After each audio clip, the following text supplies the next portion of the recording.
By 1943, the German night fighter force, Nachjagd, was a formidable machine. They had defeated the early British bomber raids. They had established a line of radar stations, the Kammhuber Line, that stretched across Europe. Their aircraft were flying fortresses. The workhorses were the Messerschmitt Bf-110 and the Junkers Ju-88. These planes were modified heavy fighters. They were laden with equipment. They carried heavy Liechtenstein radar arrays on their noses, spindly metal antennas that the crews called stag's antlers. They carried massive battery packs, heavy cannons, and Schrage music, upward-firing guns, to attack bombers from below. They carried a crew of 3 or 4. They were deadly, but they were heavy. The radar antennas created massive drag, slowing them down by 20 or 30 miles per hour. The German pilots accepted this trade-off. They believed they were fighting heavy British Lancaster and Halifax bombers. The Lancaster was slow. It was laden with bombs. It defended itself with .303 machine guns. Against a Lancaster, the heavy German night fighters were apex predators. They could catch them, track them with radar, and destroy them with heavy cannons. The German pilots felt secure in their technology. They believed that the night sky belonged to the plane with the biggest radar and the biggest guns. They mocked the idea of speed at night. You can't fly fast in the dark, they reasoned. You need stability. You need sensors. They had built a force designed to kill whales. They were not prepared to fight a barracuda. In the halls of the British Air Ministry, a radical idea was taking shape. Traditional bomber doctrine stated that a bomber must defend itself. It needed turrets. It needed gunners. A Lancaster bomber had a crew of 7. 4 of them were gunners. The turrets were heavy. The ammo was heavy. The gunners were heavy. This weight made the plane slow. Because it was slow, it needed more guns to defend itself. It was a vicious cycle of weight and drag. Geoffrey de Havilland proposed a heresy. Take the guns off. He argued that if you removed the turrets, the gunners, and the ammo, you could make the plane smaller and more aerodynamic. If you made it small and streamlined, you could put powerful Merlin engines on it. And if you did that, it would be so fast that no fighter could catch it. If no fighter could catch it, you didn't need guns. Speed would be the only armor. The Air Ministry generals were horrified.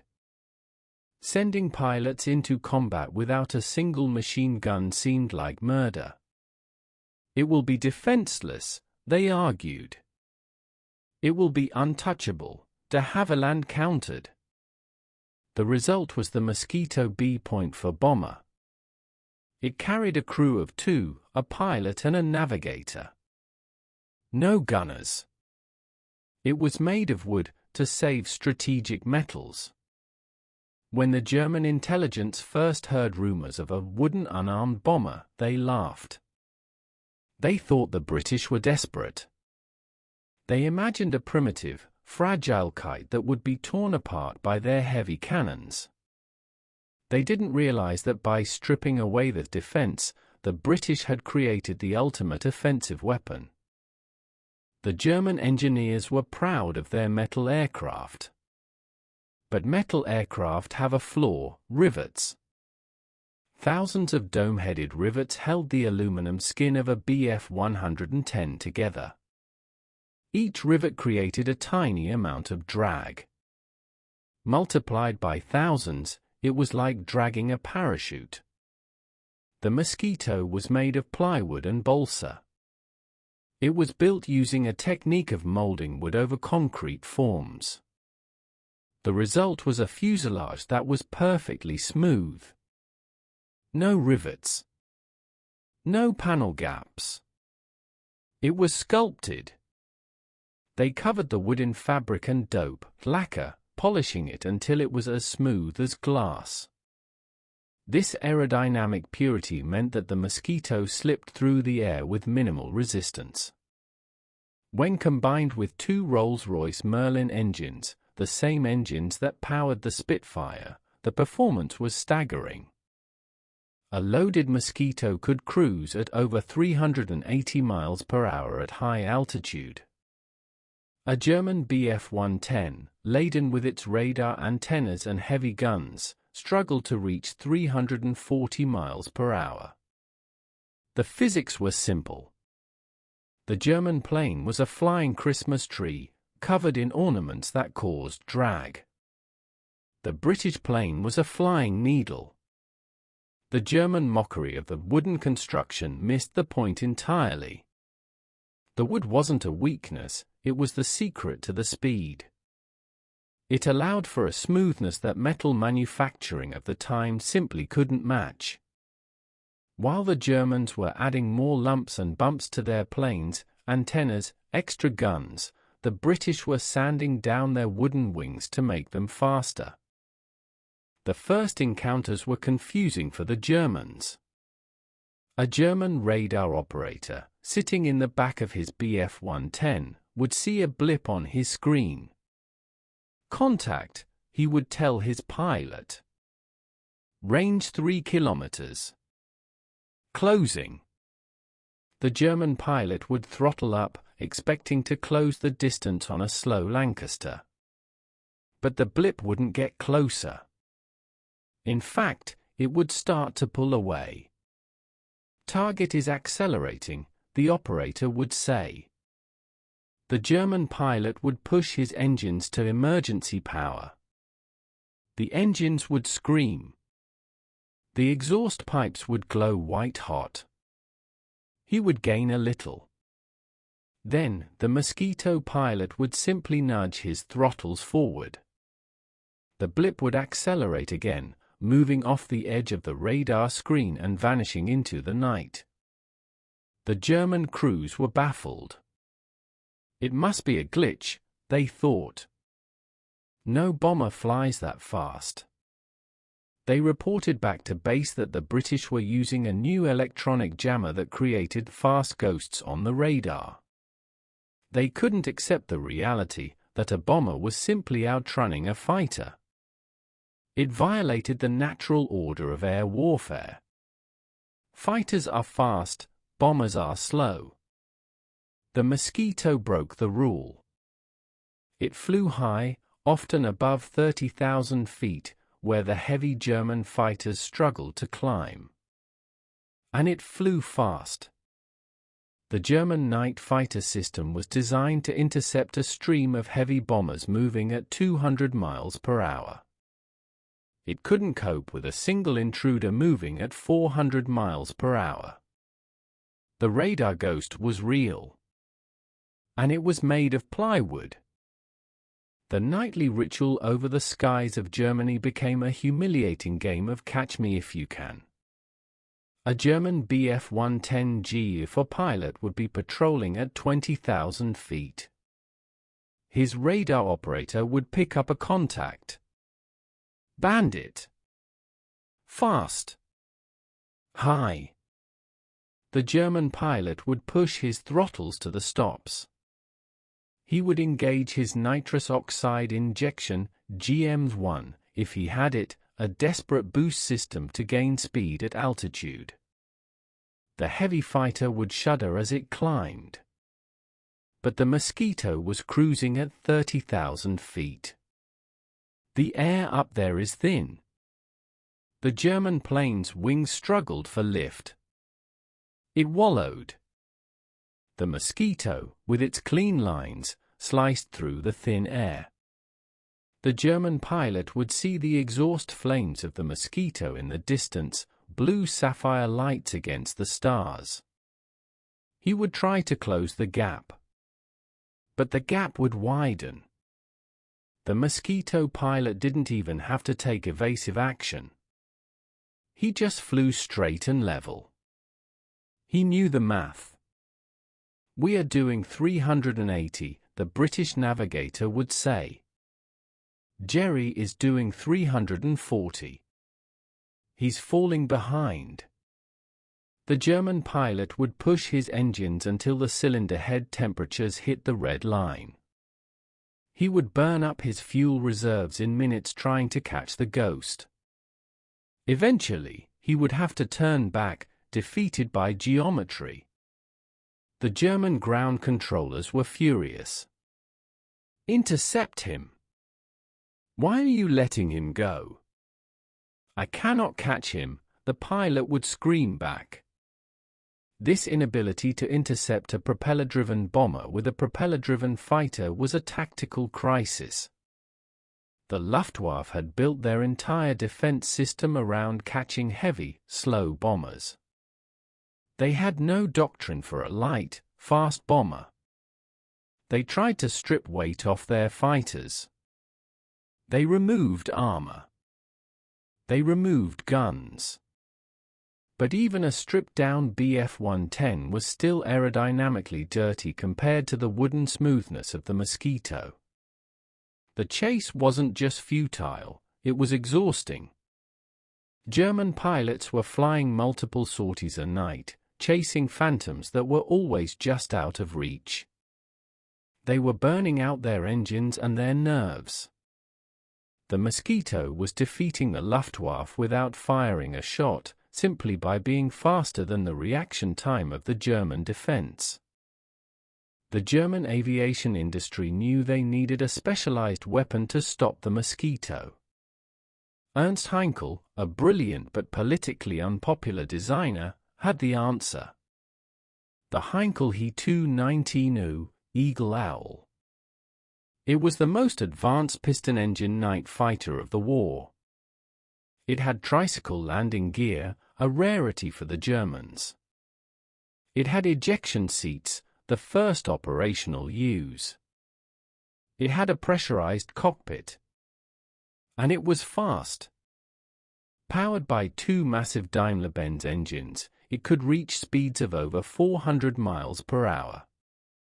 It carried 6 cannons, including 2 in the wing roots and 4 in a belly tray. When the He-219 entered service in mid-May 1943, the Mosquito crews finally fell to chill. The Lowell could catch them. In its combat debut, a single He-219 shot down 5 British bombers in one night. Mosquito pilots reported being intercepted by a new, strange plane that could match their speed and climb. For a few terrifying months, it seemed the Germans had found the antidote. If the He-219 had been produced in large numbers, it might have cleared the skies of the wooden bombers. But the Mosquito had a secret ally, the German bureaucracy. The German Air Ministry was chaotic. They hated Heinkel. They favored Messerschmitt and Junkers. They argued that the He-219 was too complex to build. It disrupted production lines. So, they limited its production. Only about 300 were ever built. The Mosquito was being built by the thousands. The German pilots who got to fly the U loved it. It was the only machine that gave them a fighting chance. But there were never enough of them. Most Mosquito crews never saw one. They continued their lonely, high-speed runs over Germany, pursued by slower, inferior planes. The He-219 remains one of the great what-ifs of the air war. It proved that German engineering could match the Mosquito, but German management couldn't match the production. The owl was a deadly predator, but it was an endangered species from the start. While the Mosquito relied on speed, it carried a punch that belied its size. Originally designed to carry for 250-pound bombs, the engineers realized the wooden airframe was incredibly strong. They strengthened the bomb bay. They bulged the doors. And they fitted the Shkuki, the 4,000-pound high-capacity bomb. This was a thin-walled cylinder packed with amatol high explosive.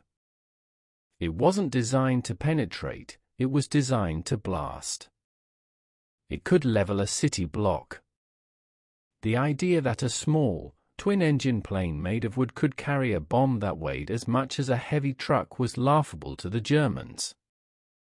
A BR-17 Flying Fortress, a 4-engine heavy bomber, carried a standard load of about 4,000 to 6,000 pounds on long missions. The Mosquito could carry the same load to Berlin, fly there twice as fast, and come home safely. It was an efficiency miracle.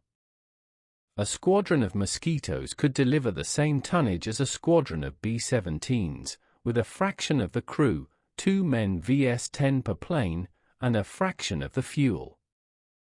When the cookies started falling on German cities from fast, high-flying planes, the impact was devastating.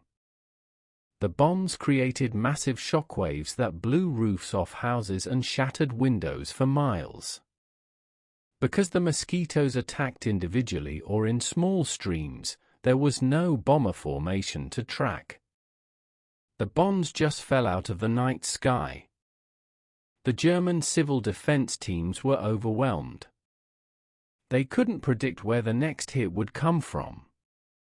The Mosquito B.16, the ultimate bomber variant, could fly at 40,000 feet, above the effective ceiling of most flak.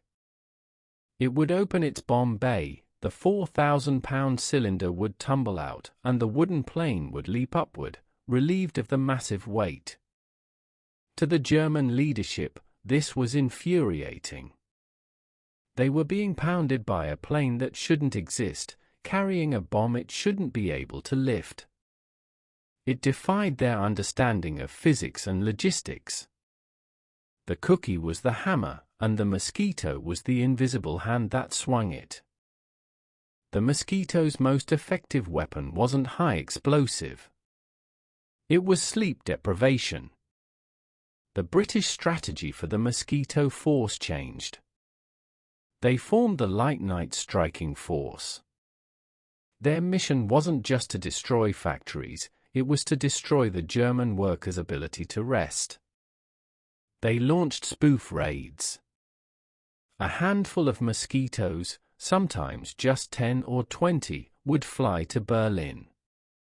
They would arrive at 2 a.m. The German air raid sirens would wail. Flieger alarm! Millions of Berliners would have to get out of bed, dress in the cold, and run down to the cellars and bunkers. They would wait there for an hour. The Mosquitoes would drop their 4,000-pound bombs, rattle the windows, and leave. The all-clear would sound. The exhausted civilians would go back to bed. 2 hours later, another wave of Mosquitoes would arrive. The sirens would wail again. This happened night after night. The disruption to the German war economy was massive. Workers were exhausted. They were falling asleep at their lathes. Mistakes were made. Production slowed. The Mosquito allowed the RAF to keep Berlin under siege 24 hours a day. The heavy Lancasters came when the moon was right. The Mosquitoes came every night. German propaganda minister Joseph Goebbels noted in his diary that the Mosquito plague was driving the population to despair. The Luftwaffe was helpless to stop it. They couldn't scramble a massive night fighter force every time a few blips appeared on the radar. It wasted too much fuel. But if they didn't scramble, the bombs fell unopposed. It was a lose-lose situation. The Mosquito turned the air raid siren into a weapon of psychological torture. It proved that you didn't need to burn a city to the ground to break its spirit. You just needed to keep it awake. The wooden wonder was the alarm clock from hell, and there was no snooze button. As the nights grew longer in winter, the Mosquito crews achieved a feat that was unheard of in bomber warfare. They flew twice in one night. A Mosquito would take off from England at dusk, fly to Berlin, drop a 4,000-pound bomb, and be back in time for a late dinner. The ground crews would swarm the plane.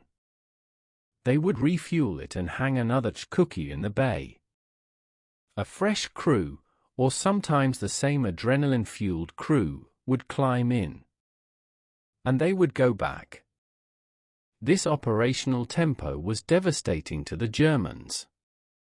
It meant that a single Mosquito airframe was doing the work of two planes. It doubled the pressure on the German defenses without the British having to build twice as many aircraft. The German night fighter controllers were overwhelmed. Just as they thought the raid was over and ordered their fighters to land, a second wave would appear on the radar. The German fighters, low on fuel and ammunition, couldn't go back up. The double-trip capability was a logistical triumph. It relied on the reliability of the Merlin engines and the simplicity of the wooden airframe, which required less maintenance than metal-stressed skin bombers. It was a relentless, grinding rhythm. The Germans were fighting a war of attrition against an enemy that seemed to have infinite energy. While the Luftwaffe pilots were sleeping in their ready rooms, exhausted, the Mosquito crews were already halfway back to Berlin for the second time. War is economics by other means. And in the air war, the currency was high-octane aviation fuel. The Mosquito was the most fuel-efficient bomber of the war. It burned about half the fuel of a Lancaster to deliver a significant load to the target. But its real economic victory was on the other side of the equation. Every time a Mosquito flew over Germany, the Luftwaffe had to respond. They had to scramble their heavy night fighters, Ju-88s and Bf-110s. These planes were gas guzzlers. A night fighter sortie burned hundreds of gallons of precious synthetic fuel. Often, the German fighters would burn tons of fuel chasing a Mosquito they never even saw. The British realized this. They began sending Mosquitoes on nuisance raids not just to bomb, but to force the Germans to waste gas. Germany was starving for fuel. Their tanks on the Eastern Front were running dry. Every gallon burned by a night fighter chasing a wooden ghost was a gallon that couldn't be used by a Tiger tank in Russia or a FW-190 defending against American daylight raids. The Mosquito was an economic weapon. It bled the Luftwaffe white. It forced them to expend their most critical resource for zero gain. The German High Command knew this. They tried to ignore the small raids. But they couldn't. If they ignored them, the bombs fell on Berlin. If they fought them, they wasted fuel. It was a strategic checkmate. The Wooden Wonder defeated the German war machine not just with explosives, but with efficiency. It proved that a cheap, fast plane could bankrupt an expensive, heavy defense. The ultimate role of the Mosquito bomber was leadership. They became the pathfinders. The heavy bombers, the Lancasters and Halifaxes, were the sledgehammers. But they were blind at night. The Mosquitoes were the eyes. Equipped with the advanced oboe-blind bombing radar, the Mosquitoes flew ahead of the main force. They flew high and fast, immune to interception. When they reached the target, they didn't drop high explosives. They dropped target indicators, TIs. Brilliant red and green flares that cascaded down into the clouds, marking the aiming point with pinpoint accuracy. Bomb on the reds, the master bomber would call. The accuracy of the Mosquito pathfinders changed the nature of the strategic bombing campaign. It allowed the RAF to destroy German industry at night with a precision that rivaled the Americans by day. The Germans hated the pathfinders. They knew that when they saw a red flare over their city, the apocalypse was minutes away. They tried to shoot them down. They tried to jam the oboe signals. But the Mosquitoes were too fast and too precise. They would mark the target, orbit to check the accuracy, and then vanish, leaving the heavy bombers to pound the marker. The synergy was perfect. The Mosquito provided the precision. The Lancaster provided the weight. Together, they dismantled the Ruhr Valley. The German officers who had laughed at that unarmed plane realized too late that its weapon wasn't a gun, it was a flare. And that flare guided the firestorm to their doorstep. When the war ended, the statistics told the story. The Mosquito had the lowest loss rate of any aircraft in RAF Bomber Command.